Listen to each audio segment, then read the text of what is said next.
میں ایک بات تو اعتراف کرتا ہوں کہ اگر تارڑ صاحب کو ہم نے نہ پڑھا ہوتا تو میں تو ناول نہ لکھتا باقی لوگوں کی تو بات تو میں سر یہ صرف آپ سے یہ پوچھنا چاہ رہا ہوں کہ جو بہو ہے بہو کی جو زبان ہے وہ اردو کے تمام ناولوں سے بہت مختلف ہے، تو اس کے لیے کیا آپ باقاعدہ ڈکشنریاں لے کے بیٹھتے رہے یا اس طرح کا خاص لٹریچر پڑھا، یعنی کہ ہندی امیز یا اس طرح کا، یا یہ ویسے وارد ہوئی زبان ہے؟ میں پہلے ایکسپلین کر چکا ہوں. دیکھیں بہاؤ ایک تو اس میں بہت سارے لوگوں نے کہا کہ اس میں پنجابی لفظ پنجابی نہیں وہ دراوڑی ہے. دو لینگویجز ہیں تامل اور براہوی، جن میں میکسیمم دراوڑی لفظ موجود. یہ میں نے پنجابی کے وہ لفظ استعمال کیے ہیں جو دراوڑی جنرل پنجابی نمبر 1. نمبر 2 کو زبان کے علی عباس جلال پوری صاحب نے میری مدد کی. سارے نام انہوں نے مجھے دیے کہ یہ دراوڑی زبان ہے. اس کے بعد علامہ فرید کوٹھی نے زبان کے حوالے سے مجھے بہت گائیڈ کیا. سب سے زیادہ گائیڈ کیا ابن حنیف نے ملتان میں.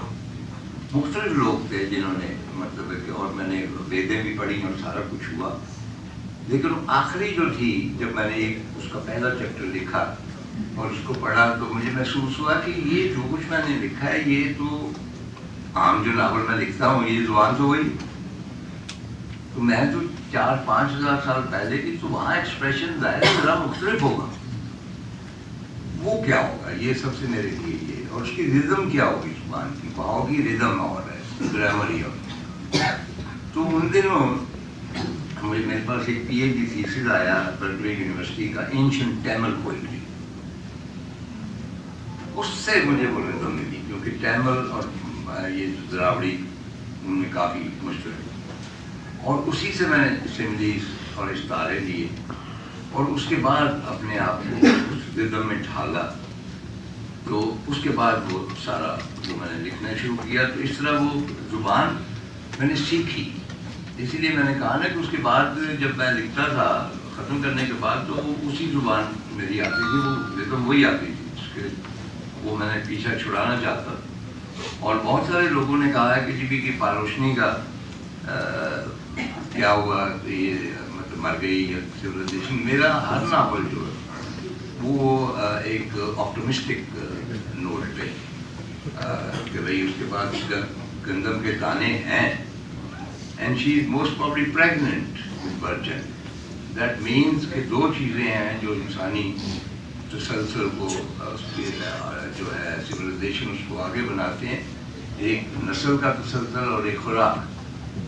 اسی طرح ہی خز و خاشاک زمانے میں آخر میں وہ پورا میں 50 صفحے فرید الدین عطار کے منطق الفیض سے میں نے اخذ کیے، کیونکہ سب سے زیادہ اثر مجھ پہ بہت زیادہ.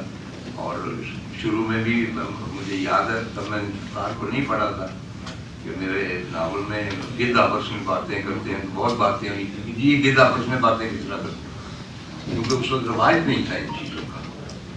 لیکن آئی آلویز فیل کہ اللہ تعالیٰ کی یہ ساری جو مخلوق ہے یہ کلام کرتی ہے، ہم ان کے کلام کو سمجھ نہیں سکتے.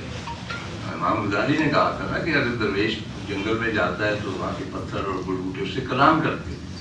15 سفر نامے اگر میں نے نارتھ کے لکھے ہیں تو وہاں پہ چٹانیں ہی تھی نا، انہوں نے کچھ کلام ان سے کیا تو میں نے لکھا نا. تو بھائی 15 تو نہیں لکھا جا سکتا. چنانچہ جو کچھ ارد گرد ہے، آپ کے شجر ہیں، درخت ہیں، سارے یہ کلام کرتے ہیں. آپ کو ان کا کلام اگر سمجھیں تو تبھی وہ لٹریچر مکمل ہوتا ہے. ادروائز وہ صرف ایک انسان کا لٹریچر ہے، وہ کائنات کی نمائندگی نہیں.